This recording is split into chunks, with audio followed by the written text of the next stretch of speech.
No vídeo anterior tentámos perceber como é que os fenómenos culturais e ideológicos moldavam a imagem de Deus. Hoje, neste vídeo, vamos estudar o nível social. Como é que aqueles processos sociais moldam a experiência de Deus em Portugal? Para estudar este nível social temos, felizmente, muitos dados. Há vários estudos internacionais que, periodicamente, fazem inquéritos em Portugal e em outros países. O que nos falta é a interpretação inteligente desses dados. O que sucede também é que o design destes inquéritos europeus tem por detrás uma teologia muito frouxa e ingênua, que não é capaz, ou não quer, refletir sobre si mesma. Fazem perguntas sobre Deus, sobre a oração, sobre as vivências religiosas, mas fica-se com a sensação que quem faz as perguntas não sabe do que fala. Claro que isto não é só incompetência. Ao tentarem desenhar o mesmo inquérito para todos os países da Europa, fazem as perguntas de modo a que todos as possam compreender. Só que isso pode ser enganador. Os comportamentos, as pertenças, as ideias religiosas não têm o mesmo significado para as diferentes tradições religiosas e para as diferentes culturas. Uma boa parte, quer do design dos inquéritos, quer da interpretação feita aos dados, depende do paradigma da secularização clássica. Que é isso da secularização? Em alguns autores é uma teoria muito complexa e sofisticada, mas nos últimos 50, 60 anos tornou-se uma ideia muito popular, mesmo fora do circuito académico. Simplificando, a secularização conta uma história.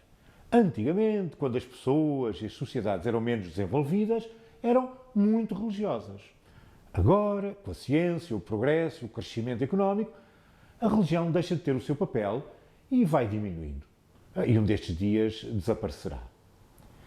Esta narrativa é aceita por toda a gente e também dentro da Igreja.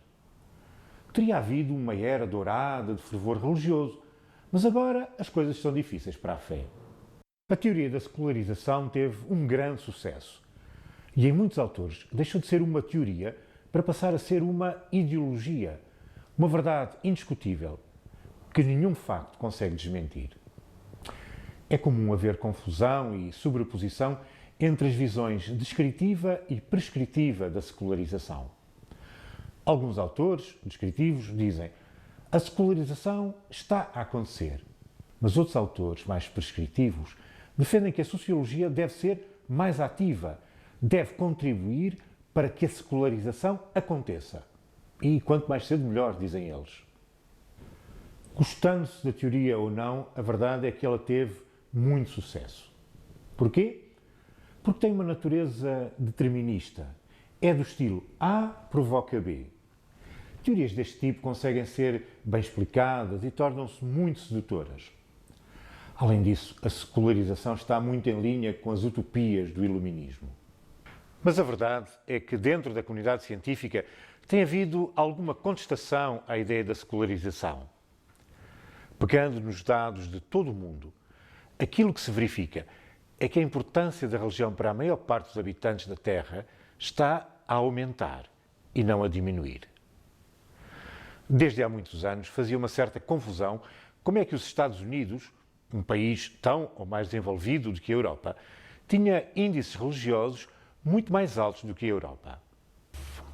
Nos anos 70, começou-se a perceber que a religião continuava muito forte no mundo árabe. Ao longo dos anos 80 e 90, vimos como na América Latina e em África havia uma extraordinária vitalidade das igrejas cristãs.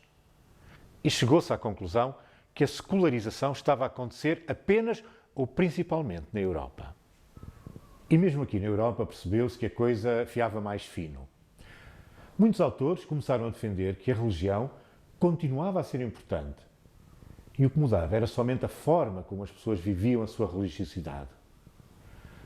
Acima de tudo, surgiu a recuperação da importância dos dados e da falsificabilidade. As narrativas podem ser muito bonitas, mas os factos é que devem contar.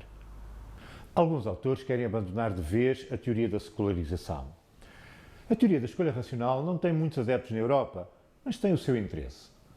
Inspira-se nos princípios liberais da economia e defende que as religiões crescem quando há condições de concorrência no mercado religioso. O que cada igreja faz para ganhar clientes, entre aspas, é decisivo. Na secularização, as igrejas não podiam fazer nada para resistir aos efeitos corrosivos da modernidade ou do desenvolvimento tecnológico. A teoria da escolha racional teve, pelo menos, o mérito de reconhecer que as igrejas têm um papel ativo no que lhes acontece e que cada pessoa, em grupo ou individualmente, tem a liberdade, a possibilidade de escolher a sua própria experiência religiosa, sem ser apenas uma função derivada das forças da tecnologia ou da ciência. Acho ainda mais interessantes as teorias que dão espaço à história e culturas locais para explicar a imagem de Deus e a vivência religiosa das pessoas e dos grupos. Elas conseguem explicar com maior sofisticação a grande variedade de perfis existentes na sociologia da religião, aqui na Europa e um pouco por todo o mundo. Tive a oportunidade de olhar com atenção para os dados disponíveis em Portugal. Encontrei um perfil religioso que combina uma alta autoidentificação como católico, a crença num Deus bondoso e as práticas regulares da Eucaristia e da oração pessoal frequente. A dimensão das amostras não permite tirar conclusões sólidas sobre as cortes mais jovens, nem sobre aqueles que estão mais comprometidos com a fé e com a Igreja. Claro, para trabalhar os números concretos, vais ter de ler e pensar sobre o texto escrito no livro, mas queria deixar já aqui algumas impressões. Uma análise atenta mostra que há uma forte ligação, uma correlação, entre a autoidentificação como católico, a crença em Deus e alguns comportamentos, como a frequência da missa semanalmente e a oração pessoal diária. Globalmente, fica-se com a sensação que os níveis de religiosidade estão a diminuir. Mas desde os anos 90, essa diminuição é muito discreta. Se fizermos um agregado de todos os inquéritos que medem a autoidentificação como católicos, vemos uma tendência de descida. Mas os cerca de 5% de descida média são menos do que as variações que existem de inquérito a inquérito.